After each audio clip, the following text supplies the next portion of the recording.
Sharm el-Sheikh, belt magħrufa l-aktar għax-xemx u turisti kif ukoll bajjiet u l-baħar, iżda bħalissa l-attenzjoni fuq din il-belt hija differenti għax huwa propju hawn li għaddejjin taħdidiet tal-paċi f'Gaza u l-formazzjoni eventwali tal-Istat Palestinjan.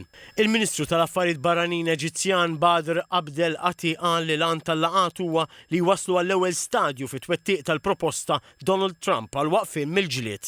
Il-President Amerikan esprima ottimizmu li dan il-ftehim se jintlaħaq. I think we're going to have a deal.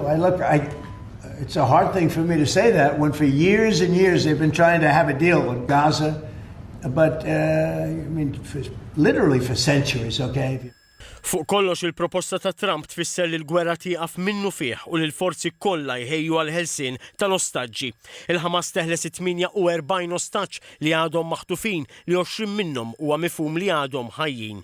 Min-naħa tiegħu Iżrael jeħles 250 priġunier Palestinjan li qed jiskontaw pina ta' omor il-ħabs u mal-1700 persuna li nżammu f'detenzjoni mill-attakki tal-2023. Kruċjali hija l-proposta għal kumitat tranzizzjonali ta' governanza li jkun apolitiku u teknokratiku.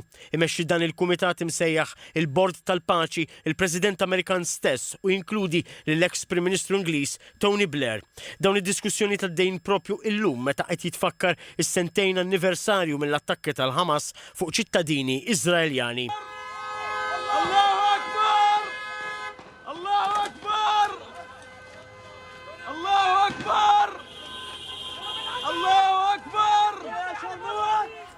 Fi ftit sigħat inqatlu 1200 persuna u nżammu ostaġġi l fuq minn 400 Iżraeljan.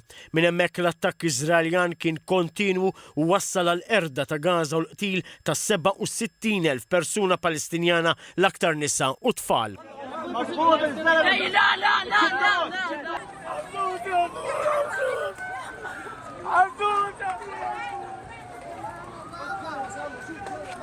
F'xeni ta' ikel li twassal mis-sema l-aħħar xhur kienu xhieda ta' ġuħ kbir li nfirex f'Gaza.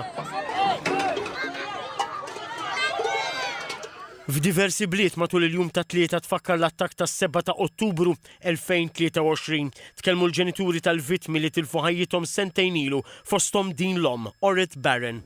She's my heart, and they took it from me.